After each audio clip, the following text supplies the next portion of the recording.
दोस्तों एक बार फिर से मैं आपके लिए MCRE form fill up 2025 apply online process की अपडेट लेके आ चुके हैं। किस तरह से आप एमसीआरई कॉमन रिक्रूटमेंट एग्जाम के group B group C post के लिए अपने फॉर्म अप्लाई कर सकते हो। वेरियस पोस्ट निकली हुई है, 1579 वैकेंसीज है जिनके लिए आपसे ऑनलाइन आवेदन पत्र मंगाए जा रहे हैं। स्टेप बाय स्टेप कंप्लीट जानकारी आपको यहाँ पर फॉर्म फिल से रिलेटेड दी जाएगी। फॉर्म अप्लाई करने का आपके पास अंतिम मौका है, केवल 2 ही दिन शेष रह गए हैं। आप जल्द से जल्द अपना फॉर्म अप्लाई कर ले, कहीं मौका हाथ से छूट न जाए। अंतिम समय का वेट न करें, आज ही से अपना फॉर्म अप्लाई कर ले। आखिरी समय में कोई भी टेक्निकल प्रॉब्लम हो सकती है। फॉर्म अप्लाई करते समय आपको कोई भी ऐसी गलती या फिर मिस्टेक नहीं करनी होगी जिसको करने से आपका एप्लीकेशन फॉर्म रिजेक्ट हो सकता है। आवेदन करते समय अगर आपके सामने कोई भी टेक्निकल डिफिकल्टी आ रही है तो उसका हल भी आपको इस वीडियो में मिल जाएगा। फॉर्म अप्लाई करते समय आप अपना रजिस्ट्रेशन किस प्रकार से करोगे, कैसे अपनी पर्सनल डिटेल फिल करोगे, किस तरह से वेरिफिकेशन करना होगा, पासवर्ड क्रिएट आप कैसे करोगे, क्वालिफिकेशन की डिटेल आपको कैसे देनी होगी, किस तरह से आप अपने एग्जामिनेशन सेंटर चुनोगे, लाइव फोटो कैप्चर आपको कैसे करना होगा, डॉक्यूमेंट सिग्नेचर कैसे और कितने केबी में आपको अपलोड करने होंगे, फीस पेमेंट करते हुए रजिस्ट्रेशन से लेकर प्रिंट तक आपको किस प्रकार से अपना फॉर्म अप्लाई कर लेना होगा। फॉर्म अप्लाई की पूरी डिटेल आपको यहाँ पर दी जाएगी, रजिस्ट्रेशन से लेकर प्रिंट तक। जी हाँ दोस्तों, चलिए बिना कोई वक्त गवाए शुरू करते हैं एमसीआरई फॉर्म फिलअप की पूरी जानकारी। फॉर्म भरने से पहले आपको सबसे पहले हमारी वेबसाइट IND सरकारी नौकरी के इस पेज पर विजिट करना होगा, जिसका लिंक आपको नीचे description plus first comment box में मिल जाएगा। और हमारे इस पेज पर विजिट करके आप यहाँ से एमसीआरई का फॉर्म अप्लाई कर सकते हो। All India institute of medical science AIIMS की ओर से कॉमन रिक्रूटमेंट एग्जाम CRE4 का नोटिफिकेशन रिलीज किया गया था। ग्रुप बी ग्रुप सी की वेरियस पोस्ट यहाँ पर निकली हुई है, 1579 वैकेंसीज है जिसके लिए आवेदन करने का आपके पास अंतिम मौका है, केवल 2 दिन शेष है। लास्ट डेट की अपडेट है 2 दिसंबर तक आप अपना फॉर्म अप्लाई कर सकते हो। 10वीं 12वीं डिग्री डिप्लोमा धारक अप्लाई कर सकते हैं। 18 से 35 वर्ष आयु सीमा है। जनरल OBC WS के लिए 3000 रुपये फीस है। SC/ST के लिए 2400 है। PWD को फीस जमा नहीं करनी होगी। ऑनलाइन मोड से आप फीस पेमेंट कर सकते हो। Online examination skill test document verification के आधार पर सिलेक्शन होगा। ऑनलाइन आप ऑल इंडिया से अप्लाई कर सकते हो AIIMSexams.ac.in पोर्टल से। इंपोर्टेंट लिंक सेक्शन के अंतर्गत ऑफिशियल नोटिफिकेशन PDF लिंक पर क्लिक करके आप इसकी यहाँ से PDF डाउनलोड कर सकते हो। यहाँ पर आने के बाद आपको एडवर्टाइजमेंट की इस टैब पर क्लिक करना होगा तो आपके सामने इसकी ऑफिशियल PDF ओपन हो जाएगी। इसमें आपको आवेदन करने की डेट दे दी गई है, एग्जामिनेशन शेड्यूल की पूरी जानकारी, एलिजिबिलिटी कंडीशंस की कंप्लीट इन्फॉर्मेशन आपको दे दी गई है। पोस्ट वाइज आप चेकआउट कर सकते हो। Selection criteria, examination pattern, syllabus आपको यहाँ पर दिया गया है और यहाँ पर आप पोस्ट वाइज क्वालिफिकेशन की कंप्लीट डिटेल चेकआउट कर ले। किस एम्स के अंतर्गत कितनी वैकेंसीज निकली है, क्या आपके लिए एज लिमिट रखी गई है, तो साथ ही साथ स्क्रॉल डाउन करते हुए वैकेंसीज के साथ में आपको सिलेक्शन क्राइटेरिया के अंतर्गत सिलेबस भी दे दिया गया है। तो फॉर्म अप्लाई करने से पहले आपके नोटिफिकेशन की PDF पूरा पढ़ना अनिवार्य है। इसको पूरा पढ़ने से ही आपके सभी सवाल डाउट क्लियर होंगे। PDF रीड आउट करने के बाद में आपको अप्लाई ऑनलाइन के इस लिंक पर क्लिक करना होगा तो आपके सामने ऑनलाइन आवेदन करने का ये ऑफिशियल पोर्टल ओपन हो जाएगा। यहाँ से आप कॉमन रिक्रूटमेंट एग्जाम के लिए अपना फॉर्म अप्लाई कर सकते हो। यहाँ पर अगर आपने पहले से रजिस्ट्रेशन कर रखा है तो आपको लॉगिन टू अप्लाई के स्टेप पर क्लिक करना है। उसके बाद आपके सामने कुछ इस तरह से इंटरफेस ओपन होगा। अब यहाँ पर आपको अपना कैंडिडेट ID या फिर मोबाइल नंबर एंटर करना है, अपना पासवर्ड आपको एंटर करना है और लॉगिन के स्टेप पर क्लिक करते हुए आपको अपने डैशबोर्ड में लॉगिन करके अपना फॉर्म अप्लाई कर लेना है। और गाइस, यहाँ पर अगर आप इस पोर्टल के थ्रू किसी भी भर्ती के लिए फर्स्ट टाइम अप्लाई करने जा रहे हो तो सबसे पहले यहाँ पर आपको अपना रजिस्ट्रेशन करना होगा। उसके लिए आपको क्रिएट न्यू अकाउंट का ये टैब दिया गया है, आप इस पर क्लिक करें। आपके सामने यहाँ पर फिर कुछ इस तरह से इंटरफेस होगा। यहाँ पर अपना अकाउंट क्रिएट करने के लिए सबसे पहले आपको अपनी कॉन्टैक्ट डिटेल प्रोवाइड करानी है, फिर आपको अपना वेरिफिकेशन करना है। उसके बाद गाइज यहाँ पर आपको अपनी पर्सनल डिटेल देनी है, फिर आपको अपना पासवर्ड क्रिएट करते हुए अपना अकाउंट यहाँ पर क्रिएट कर लेना है और फिर आपको अपना फॉर्म अप्लाई करना है। तो यहाँ पर अब आपको अपनी सबसे पहले कॉन्टैक्ट डिटेल प्रोवाइड करानी है। इसमें आपको अपना मोबाइल नंबर यहाँ पर एंटर करना है, उसे एक बार फिर से एंटर करके कंफर्म कर लेना है। फिर आपको अपनी ईमेल ID यहाँ पर एंटर करनी है, उसे भी एक बार फिर से एंटर करके कंफर्म करना है और उसके बाद आपको जनरेट OTP के इस ऑप्शन पर क्लिक करना है। फिर आपके मोबाइल नंबर पर और ईमेल ID पर OTP आए होंगे, वो OTP आपको यहाँ पर एंटर करने हैं और उसके बाद वेरीफाई टू प्रोसीड के स्टेप पर क्लिक करके अपना मोबाइल नंबर और ईमेल ID को आपको वेरीफाई कर लेना है। कॉन्टैक्ट डिटेल का सेक्शन कंप्लीट करने के बाद यहाँ पर आपको अपना वेरिफिकेशन करना है। यहाँ पर आपसे पूछा गया है कि क्या आपकी आयु 18 साल से ऊपर है, तो यहाँ पर आपको इस चेकबॉक्स को ओके करना है। 18 साल से ऊपर आपकी आयु सीमा होनी चाहिए। यहाँ पर अब आपको डिजी लॉकर अकाउंट के थ्रू अपना वेरिफिकेशन करना है। उसके लिए आपको वेरिफिकेशन थ्रू डिजी लॉकर के इस ऑप्शन पर क्लिक करना है और डिजी लॉकर अकाउंट पर लॉगिन करके आपको अपना वेरिफिकेशन कर लेना है। डिजी लॉकर की वेबसाइट पर अगर आपने अपना अकाउंट क्रिएट नहीं कर रखा है तो आपको अकाउंट क्रिएट करते हुए अपना वेरिफिकेशन करना होगा। और गाइज, अगर यहाँ पर आप बिना ऑथेंटिकेशन के प्रोसीड करना चाहते हैं तो आप इस चेकबॉक्स पर ओके करके प्रोसीड कर सकते हैं। तो यहाँ पर अगर आप डिजी लॉकर अकाउंट के थ्रू अपना वेरिफिकेशन करना चाहते हैं तो आप वेरिफिकेशन थ्रू डिजी लॉकर के इस ऑप्शन पर क्लिक करें।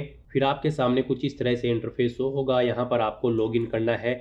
उसके बाद आपके पास एक ओटीपी आएगा। फिर आपको अपनी सहमति प्रदान करनी है और अपनी ऑथेंटिकेशन यहाँ पर कंप्लीट करते हुए आपको अपना वेरिफिकेशन कंप्लीट कर लेना है। तो यहाँ पर अपना वेरिफिकेशन करने के लिए अब आपको स्टार्ट वेरिफिकेशन के इस ऑप्शन पर क्लिक करना है। फिर गाइस, यहाँ पर आपको अपना आधार नंबर एंटर करना है और उसके बाद नेक्स्ट के स्टेप पर क्लिक करना है। फिर आपके रजिस्टर्ड मोबाइल नंबर पर एक ओटीपी आया होगा जिससे आपका आधार लिंक है। वो ओटीपी आपको यहाँ पर एंटर करना है और उसके बाद सबमिट के इस ऑप्शन पर क्लिक कर देना है। फिर यहाँ पर आपको अपना 6 डिजिट का सिक्योरिटी पिन एंटर करना है अगर आपने डिजी लॉकर अकाउंट पर अपना अकाउंट क्रिएट कर रखा है। और अगर आपने डिजी लॉकर पर अपना अकाउंट नहीं बना रखा है तो फिर आपको डिजी लॉकर पर अपना अकाउंट क्रिएट करना होगा। उसके लिए आपको गूगल पर जाना है, डिजी लॉकर टाइप करना है और डिजी लॉकर की वेबसाइट पर अपना अकाउंट क्रिएट कर लेना है। और फिर वहाँ से जो आपको पिन मिलेगा वो पिन आपको यहाँ पर एंटर करना है। किसी कारणवश अगर आप अपना सिक्योरिटी पिन भूल चुके हो तो आप फॉरगॉट माय पिन के इस ऑप्शन पर क्लिक करेंगे और अपना पिन यहाँ पर गेट कर लेंगे। और इस तरह से यहाँ पर आपको अपना पिन एंटर करते हुए डन के इस ऑप्शन पर क्लिक करना है।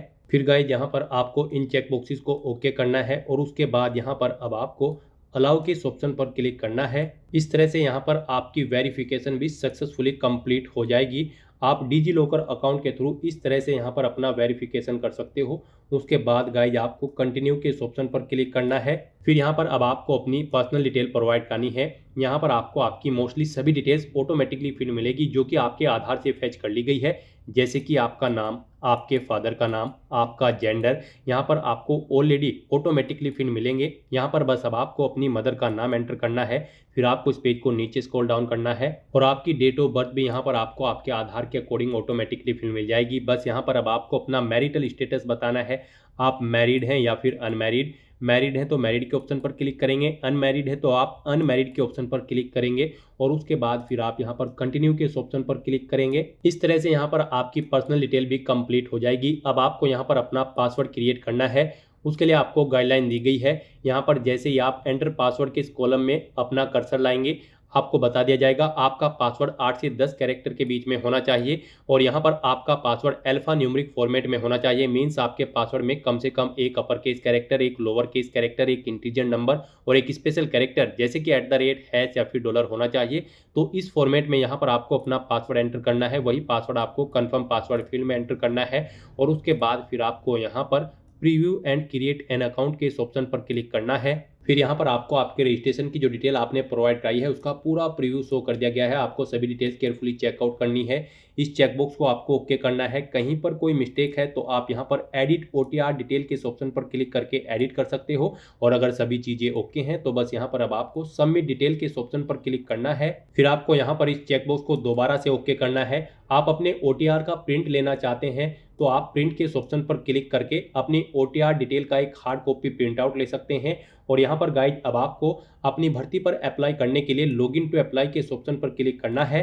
फिर आपके सामने लॉगिन का ये इंटरफेस ओपन होगा। अब यहाँ पर आपको अपना मोबाइल नंबर या फिर कैंडिडेट ID एंटर करनी है, अपना पासवर्ड आपको एंटर करना है और उसके बाद लॉगिन के स्टेप पर क्लिक करते हुए आपको अपने डैशबोर्ड में लॉगिन करना है। लॉगिन करने के बाद आपके सामने आपका डैशबोर्ड कुछ इस तरह से शो होगा। यहाँ पर अगर आप अभी अपने वन टाइम रजिस्ट्रेशन में अपडेट करना चाहते हैं तो आप अपडेट OTR डिटेल के इस ऑप्शन पर क्लिक करके अपडेट कर सकते हैं। नहीं तो यहाँ पर गाइज अब आपको अपनी भर्ती पर अप्लाई करने के लिए ऐड न्यू एप्लीकेशन के इस ऑप्शन पर क्लिक करना है। फिर आपके सामने कुछ इस तरह से इंटरफेस शो होगा।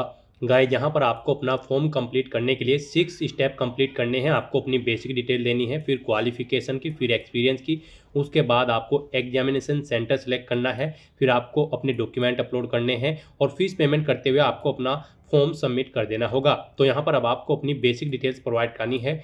उसके लिए यहाँ पर सबसे पहले आपको पोस्ट सेलेक्ट करनी है। आप जिस भी पोस्ट के लिए अप्लाई करना चाहते हैं आप अपनी चॉइस के अकॉर्डिंग यहाँ पर पोस्ट सेलेक्ट करें। फिर यहाँ पर आप जो भी पोस्ट सेलेक्ट करेंगे उसके अकॉर्डिंग उस पोस्ट की रिक्वायर्ड एजुकेशनल क्वालिफिकेशन और इसेंशियल क्वालिफिकेशन आपको शो कर दी जाएगी। उस पोस्ट पर अप्लाई करने के लिए क्या आपकी आयु सीमा होनी चाहिए, क्या उसके लिए आपकी क्वालिफिकेशन या फिर एक्सपीरियंस होना चाहिए, किस इंस्टीट्यूट में वो पोस्ट निकली है, ये पूरी जानकारी यहाँ पर आपको दे दी जाएगी। आपको इसे चेकआउट करना है और अगर आपके पास एक क्वालिफिकेशन और रिक्वायर्ड क्वालिफिकेशन है तो फिर यहाँ पर आपको अप्लाई करना है। जैसे कि यहाँ पर अगर आप senior nursing officer, staff nurse grade first, staff nurse grade first, senior nursing officer और मल्टीपर्पज वर्कर की पोस्ट के लिए अप्लाई करना चाहते हैं तो फिर यहाँ पर आप इस पोस्ट को सिलेक्ट करेंगे। उसके बाद इस पोस्ट पर अप्लाई करने के लिए आपको इसकी रिक्वायर्ड क्वालिफिकेशन की डिटेल दे दी है। सीनियर नर्सिंग ऑफिसर की पोस्ट पर अप्लाई करने के लिए आपके पास बीएससी नर्सिंग होनी चाहिए, 4 साल का ये कोर्स है, किसी रिकॉग्नाइज इंस्टीट्यूट या यूनिवर्सिटी से, या फिर बीएससी पोस्ट सर्टिफिकेट होना चाहिए आपके पास, या फिर इसके इक्विवेलेंट क्वालिफिकेशन जैसे कि बीएससी नर्सिंग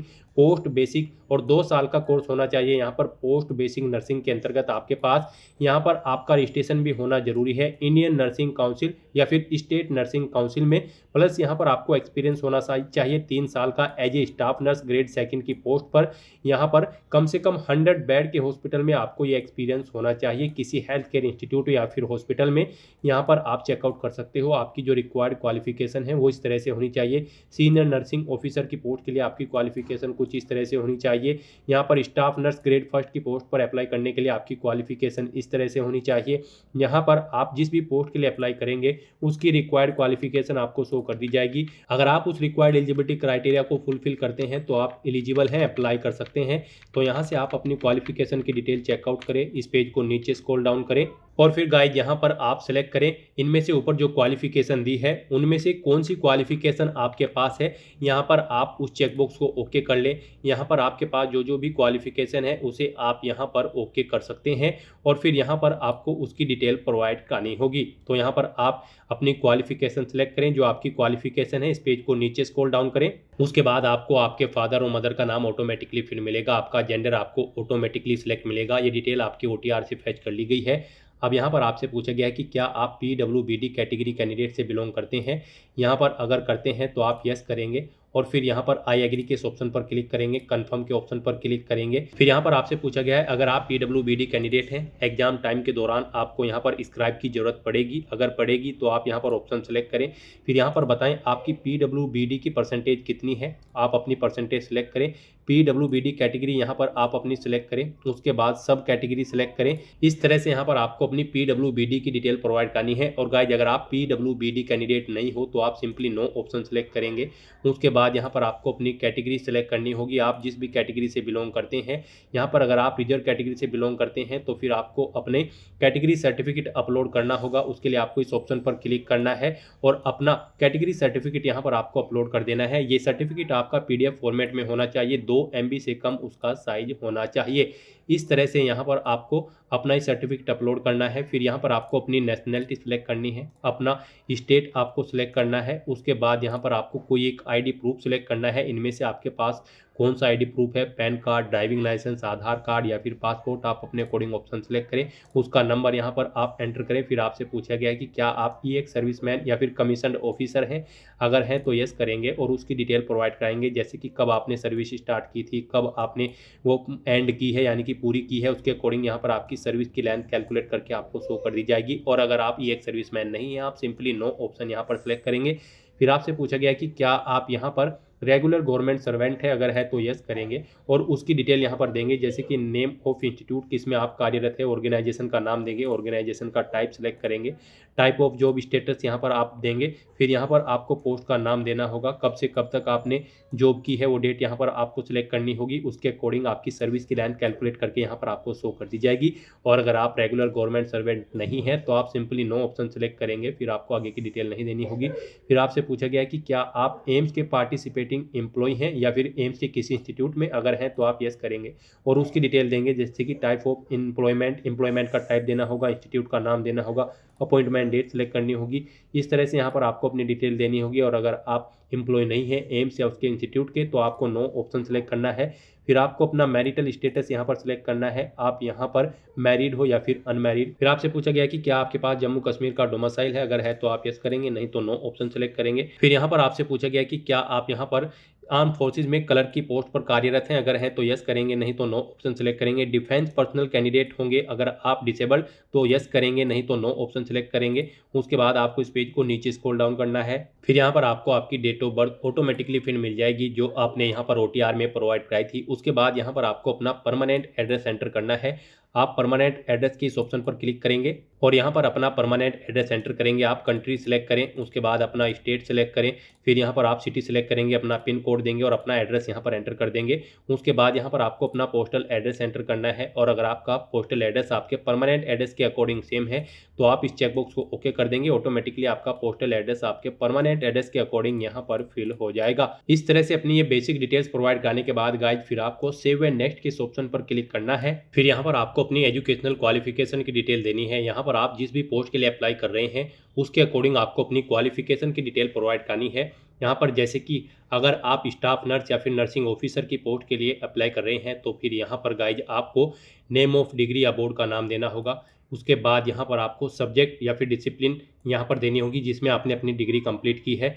यूनिवर्सिटी या कॉलेज या फिर बोर्ड का नाम देना होगा। फिर आपको यूनिवर्सिटी या इंस्टीट्यूट या फिर कॉलेज आपका किस स्थान पर है वो पहले से यहाँ पर आपको देना होगा। उसके बाद आपको पासिंग डेट यहाँ पर सिलेक्ट करनी होगी, कितने % मार्क्स आपने ऑब्टेन किए हैं वो यहाँ पर आपको एंटर करने हैं। फिर यहाँ पर आपको अपना एजुकेशनल सर्टिफिकेट अपलोड करना है, जो भी आपके पास डिग्री है वो यहाँ पर आपको अपलोड करनी होगी। डिग्री, डिप्लोमा या फिर 10वीं 12वीं की मार्कशीट, जिस भी पोस्ट के लिए जो रिक्वायर्ड क्वालिफिकेशन है उसकी जो भी सर्टिफिकेट है वो यहाँ पर आपको अपलोड करना होगा। आप click here to upload your document के इस ऑप्शन पर क्लिक करेंगे, अपनी फाइल सेलेक्ट करेंगे और इसे यहाँ पर अपलोड करेंगे। फाइल आपकी PDF फॉर्मेट में होनी चाहिए, 2 MB से कम उसका फाइल का साइज होना चाहिए। इस तरह से यहाँ पर आपको अपनी क्वालिफिकेशन की डिटेल देनी है और फिर गाइज आपको यहाँ पर सेव एंड ऐड क्वालिफिकेशन के इस ऑप्शन पर क्लिक करके अपनी क्वालिफिकेशन की डिटेल यहाँ पर ऐड कर देनी है। इस तरह से यहाँ पर आप अपनी क्वालिफिकेशन की डिटेल ऐड कर सकते हो। यहाँ पर आप अपनी 10वीं 12वीं, graduation, post graduation, BSc nursing या फिर जो भी आपके पास कोई डिग्री या फिर डिप्लोमा है उसकी डिटेल आप 1 बाय 1 करके यहाँ पर ऐड कर सकते हो। उसके बाद यहाँ पर आपको अपने रजिस्ट्रेशन की डिटेल प्रोवाइड करनी है। अगर आपने रजिस्ट्रेशन करा रखा है आप रजिस्ट्रेशन डिटेल के इस ऑप्शन पर क्लिक करेंगे। अगर आपने रजिस्ट्रेशन करा रखा है तो आप यस करेंगे और उसकी डिटेल देंगे। रजिस्टर्ड एज यहाँ पर आपको बताना होगा किस तरह से आपने रजिस्ट्रेशन करा रखा है। रजिस्ट्रेशन नंबर आपको देना होगा, स्टेट का नाम देना होगा जिसमें आपने रजिस्ट्रेशन करा रखा है, कब आपको आपका रजिस्ट्रेशन इशू हुआ था वो डेट सेलेक्ट करनी है, किस अथॉरिटी ने इशू किया था, रजिस्ट्रिंग अथॉरिटी का नाम आपको देना है और फिर यहाँ पर आपको अपना रजिस्ट्रेशन अपलोड करना है। उसके लिए आपको यहाँ पर click here to upload your document के इस ऑप्शन पर क्लिक करना है और अपना रजिस्ट्रेशन का जो सर्टिफिकेट है वो यहाँ पर आपको अपलोड कर देना है। वो भी आपका PDF फॉर्मेट में होना चाहिए, 2 MB से कम उस फाइल का साइज होना चाहिए। इस तरह से यहाँ पर आपको अपनी क्वालिफिकेशन और जो आपका रजिस्ट्रेशन है वो यहाँ पर अपलोड कर देने हैं और उनकी डिटेल्स प्रोवाइड कर देनी है। उसके बाद गाइड यहाँ पर आपको सेव एंड नेक्स्ट के इस ऑप्शन पर क्लिक करना है। फिर यहाँ पर अगर किसी पोस्ट के लिए एक्सपीरियंस रिक्वायर्ड है तो आपको एक्सपीरियंस की भी डिटेल देनी होगी। अगर आपको एक्सपीरियंस है तो आप यस करेंगे, नहीं है तो नो ऑप्शन सेलेक्ट करेंगे। एक्सपीरियंस अगर आपको है, आप यस ऑप्शन सेलेक्ट करते हैं तो फिर आपको इस तरह से अपना एक्सपीरियंस देना होगा। यहाँ पर आपको ऑर्गेनाइजेशन का नाम देना है, पोजीशन देनी है जिस पोस्ट पर आप कार्यरत थे। फिर यहाँ पर आपको एम्प्लॉय टाइप सेलेक्ट करना है, आप यहाँ पर रेगुलर एम्प्लॉय थे, कॉन्ट्रैक्ट या फिर टेम्परेरी, आप अपने अकॉर्डिंग ऑप्शन सेलेक्ट करेंगे। कब से आपने सर्विस स्टार्ट की थी वो डेट सेलेक्ट करेंगे, करंट में वर्किंग है या फिर नहीं आप बताएंगे। फिर आपने कब जॉब छोड़ी थी, अगर आप वर्किंग नहीं है तो वो डेट यहाँ पर आप सिलेक्ट करेंगे। इन डेट्स के अकॉर्डिंग यहाँ पर आपकी सर्विस की लेंथ कैलकुलेट करके आपको शो कर दी जाएगी। नेचर ऑफ ड्यूटी यहाँ पर आप दे सकते हैं। यहाँ पर एक्सपीरियंस सर्टिफिकेट आपको अपलोड करना है, वो यहाँ पर आपको PDF फॉर्मेट में 2 MB से कम के साइज में अपलोड करना है। उसके लिए भी आपको इस ऑप्शन पर क्लिक करना है, फाइल को सिलेक्ट कर लेना है और अपना एक्सपीरियंस सर्टिफिकेट यहाँ पर आपको अपलोड कर देना है। उसके बाद आपको सेव एंड ऐड एक्सपीरियंस की स्टेप पर क्लिक करके अपने एक्सपीरियंस की डिटेल यहाँ पर ऐड कर देनी है और उसके बाद गाइज फिर आपको यहाँ पर सेव एंड नेक्स्ट के इस ऑप्शन पर क्लिक करना है। नेक्स्ट यहाँ पर आपको अपने एग्जामिनेशन स्टेट सेलेक्ट करने हैं। यहाँ पर आपको 3 चॉइसेस प्रोवाइड कराई गई है, आप यहाँ पर अपनी चॉइस के अकॉर्डिंग 3 एग्जाम स्टेट सेलेक्ट करें। आप जिस स्टेट को फर्स्ट नंबर पर प्रेफरेंस देना चाहते हैं उसे फर्स्ट नंबर पर सिलेक्ट करें, जिसे सेकंड थर्ड पर रखना चाहते हैं उसे सेकंड थर्ड पर सिलेक्ट करें। फोर्थ ऑप्शन यहाँ पर आपके पास एनीवेयर इन इंडिया रहेगा, आपको यही ऑप्शन सिलेक्ट करना होगा। इस तरह से यहाँ पर आपको अपना एग्जामिनेशन स्टेट सेलेक्ट कर लेने हैं और फिर आपको सेव एंड नेक्स्ट के इस ऑप्शन पर क्लिक करना है। नेक्स्ट यहाँ पर आपको अपने डॉक्यूमेंट अपलोड करने हैं। यहाँ पर आपको अपनी एजुकेशनल क्वालिफिकेशन के जो रिक्वायर्ड डॉक्यूमेंट्स है वो यहाँ पर आपको अपलोड करने हैं। साथ ही साथ यहाँ पर आपको नो ऑब्जेक्शन सर्टिफिकेट भी अपलोड करना होगा। अगर आपको यहाँ पर वर्किंग एक्सपीरियंस है, उसके बाद यहाँ पर आपको अपना डेट ऑफ बर्थ सर्टिफिकेट के तौर पर 10वीं की मार्कशीट या सर्टिफिकेट आपको अपलोड करना है। फिर गाइज यहाँ पर आपको अपना प्रोफाइल फोटो अपलोड करना है, सिग्नेचर अपलोड करने हैं, लेफ्ट थंब इंप्रेशन आपको अपलोड करना है। इन डॉक्यूमेंट्स को अपलोड करने के लिए आपको गाइडलाइन दी गई है, इनके अकॉर्डिंग आपको अपने डॉक्यूमेंट अपलोड करने हैं। यहाँ पर आपका जो नो ऑब्जेक्शन सर्टिफिकेट होगा वो पीडीएफ फॉर्मेट में होना चाहिए, 2 MB से कम उसका साइज होना चाहिए। और जो 10वीं का सर्टिफिकेट है उसके लिए भी सेम क्राइटेरिया है, वो भी यहाँ पर पीडीएफ फॉर्मेट में होना चाहिए, 2 MB से कम उसका साइज होना चाहिए। तो अपने इन डॉक्यूमेंट्स को अपलोड करने के लिए आपको यहाँ पर क्लिक है टू अपलोड योर डॉक्यूमेंट के ऑप्शन पर क्लिक करना है, फाइल को सिलेक्ट कर लेना है और अपने इन डॉक्यूमेंट्स को आपको अपलोड कर देना है, इन सर्टिफिकेट्स को। फिर यहाँ पर आपको अपना प्रोफाइल फोटो अपलोड करना है, उसके लिए भी आपको गाइडलाइन दी गई है। यहाँ पर आप फोटो अपलोड करने के लिए इस ऑप्शन पर क्लिक करेंगे, फाइल को सिलेक्ट कर लेंगे और अपना फोटो अपलोड कर देंगे। फोटो यहाँ पर आपका JPG, JPEG या फिर PNG फॉर्मेट में होना चाहिए। यहाँ पर 2 MB से कम उसका साइज होना चाहिए। फिर आपको चेकबॉक्स को ओके करना है। आपका फोटो यहाँ पर 6 मंथ से ज़्यादा पुराना नहीं होना चाहिए, तो यहाँ पर आपको चेकबॉक्स को ओके करना होगा कि आपका फोटो 6 मंथ से ज़्यादा ओल्ड नहीं है। तो गाइज इस गाइडलाइन को ध्यान में रखते हुए आपको अपना प्रोफाइल फोटो यहाँ पर अपलोड करना है। यहाँ पर आपको एक गाइडलाइन दी गई है, इनके अकॉर्डिंग आपको अपना फोटो अपलोड करना है। सिग्नेचर के लिए भी आपको गाइडलाइन दी गई है, सिग्नेचर भी यहाँ पर आपको इस ऑप्शन पर क्लिक करके अपलोड करने हैं, फाइल को सिलेक्ट करते हुए। ये भी आपके JPG, JPEG, WEBP या फिर PNG फॉर्मेट में होनी चाहिए। 2 MB से कम आपके सिग्नेचर का साइज होना चाहिए, 6 महीने से ज़्यादा पुराने नहीं होने चाहिए। उसके लिए आपको इस चेकबॉक्स को ओके करना है और यहाँ पर आपके जो सिग्नेचर होंगे वो आपको एक वाइट पेपर पर ब्लैंक इंक पेन से करने होंगे या फिर ब्लू पेन से। सिग्नेचर आपके जो होंगे उनको आपको एक बॉक्स ड्रॉ करना है और उसका साइज यहाँ पर 6.3 सेंटीमीटर होना चाहिए, यानी कि 6 यहाँ पर उसकी सेंटीमीटर विड्थ और हाइट 3 सेंटीमीटर होनी चाहिए। और उस बॉक्स के अंतर्गत ही आपको अपने सिग्नेचर ड्रॉ करने हैं और फिर उसे यहाँ पर आपको अपलोड करना है। सिग्नेचर आपके कैपिटल लेटर्स में नहीं होने चाहिए, साथ ही साथ ओवर राइटिंग भी उनमें नहीं होनी चाहिए। तो इन फॉर्मेट में आपको अपने सिग्नेचर अपलोड करने हैं। फिर यहाँ पर आपको अपना लेफ्ट थंब इंप्रेशन अपलोड करना है, उसके लिए भी आपको गाइडलाइन दी गई है। ये भी डॉक्यूमेंट आपका यहाँ पर JPG, JPEG, WEBP या फिर PNG फॉर्मेट में होना चाहिए। 2 MB से कम आपकी फाइल का साइज होना चाहिए। आपको इस ऑप्शन पर क्लिक करना है, फाइल को सिलेक्ट कर लेना है और अपना ये लेफ्ट थंब इंप्रेशन यहाँ पर आपको अपलोड कर देना है। उसके बाद आपको इस चेकबॉक्स को ओके करना है कि आपका जो ये थंब इंप्रेशन है वो 6 मंथ से ज़्यादा ओल्ड नहीं है। इस तरह से यहाँ पर आपको अपना ये लेफ्ट थंब इंप्रेशन भी अपलोड करना होगा। ये आपको एक वाइट पेपर शीट पर करना है, एक बॉक्स के अंतर्गत। उसकी यहाँ पर जो विड्थ हाइट होगी 4.3 सेंटीमीटर होनी चाहिए। तो इन गाइडलाइंस को ध्यान में रखते हुए 1 बाय 1 करके आपको अपने इन सभी डॉक्यूमेंट्स को अपलोड कर देना है। गाइस यहाँ पर आपको दी गई गाइडलाइंस के अकॉर्डिंग ही अपने डॉक्यूमेंट्स को अपलोड करना है, अदरवाइज आपका एप्लीकेशन फॉर्म यहाँ पर रिजेक्ट हो सकता है। तो इस तरह से दी गई गाइडलाइंस के अकॉर्डिंग अपने इन सभी डॉक्यूमेंट्स को अपलोड करने के बाद फिर आपको सेव एंड नेक्स्ट के इस ऑप्शन पर क्लिक करना है। नेक्स्ट यहाँ पर आपको अपना फीस पेमेंट करना है। यहाँ पर आपको आपकी कैटेगरी के अकॉर्डिंग एप्लीकेशन फीस का अमाउंट शो कर दिया गया है। गाइस यहाँ पर हम आपको बता दें, अगर आप जनरल OBC या फिर EWS कैंडिडेट हैं तो आपको 3000 रुपये फीस जमा करानी है। SC ST कैंडिडेट हो तो आपको 2400 रुपये फीस जमा करानी होगी और अगर आप PWBD कैंडिडेट हैं तो फिर आपको कोई फीस जमा नहीं करानी है। तो यहाँ पर अब आपको अपनी कैटेगरी के अकॉर्डिंग एप्लीकेशन फीस का अमाउंट जमा कराना है। इस तरह से यहाँ पर आपको आपकी कैटेगरी के अकॉर्डिंग एप्लीकेशन फीस का अमाउंट शो कर दिया जाएगा। और गाइस यहाँ पर अब आपको अपना फीस पेमेंट करने के लिए ऑनलाइन पेमेंट SBI के इस ऑप्शन पर क्लिक करना है। उसके बाद आपके सामने ये पॉपअप शो होगा। अब यहाँ पर आपको कंटिन्यू टू प्रोसीड के स्टेप पर क्लिक करना है। फिर आपके सामने फीस पेमेंट का ये इंटरफेस शो होगा। यहाँ पर आप नेट बैंकिंग के थ्रू या फिर कार्ड्स के थ्रू अपना फीस पेमेंट कर सकते हो। डेबिट कार्ड या फिर क्रेडिट कार्ड के थ्रू आप अपने अकॉर्डिंग कोई भी ऑप्शन सेलेक्ट करें और फिर यहाँ पर अपना फीस पेमेंट कर दें। SBI डेबिट कार्ड ऑप्शन अगर आप सिलेक्ट करते हैं तो फिर आपके सामने कुछ इस तरह से इंटरफेस शो होगा। अब यहाँ पर आपको कंफर्म के इस ऑप्शन पर क्लिक करना है और फिर आपको दोबारा से यहाँ पर कंफर्म के इस ऑप्शन पर क्लिक करना है। फिर आपके सामने कुछ इस तरह से इंटरफेस शो होगा। यहाँ पर आपको अपना नाम एंटर करना है जो आपके कार्ड पर अंकित है। कार्ड नंबर यहाँ पर आपको देना है, उसकी एक्सपायरी डेट यहाँ पर आपको एंटर करनी है। अपने कार्ड का 3 डिजिट का CVV नंबर यहाँ पर आपको एंटर करना है जो आपके कार्ड के पीछे होता है और फिर आपको यहाँ पर पे के इस ऑप्शन पर क्लिक करते हुए अपना फीस पेमेंट कर देना है। इस तरह से यहाँ पर आपका फीस पेमेंट कंप्लीट हो जाएगा। सक्सेसफुली फीस पेमेंट करते ही यहाँ पर आपका एप्लीकेशन फॉर्म सबमिट हो जाएगा। उसके बाद आपको अपने एप्लीकेशन फॉर्म का एक हार्ड कॉपी प्रिंट आउट ले लेना है फ्यूचर यूज के लिए, फ्यूचर रेफरेंस के लिए। फीस पेमेंट करते ही यहाँ पर आपके एप्लीकेशन फॉर्म की सभी टास्क कंप्लीट हो जाएगी। फिर आपको आपके डैशबोर्ड में डायरेक्ट कर दिया जाएगा। वहाँ से आप अपने एप्लीकेशन फॉर्म का स्टेटस चेकआउट कर सकते हो और वहाँ से भी आप अपने फॉर्म का एक हार्ड कॉपी प्रिंट आउट ले सकते हो फ्यूचर यूज के लिए, फ्यूचर रेफरेंस के लिए। तो दोस्तों ऐसे आप AIIMS common recruitment examination CRE 4 के लिए अपना फॉर्म अप्लाई कर सकते हो बिना कोई मिस्टेक किए हुए। आज की इस वीडियो में बस इतना ही। आई होप ये वीडियो आपको पसंद आई होगी।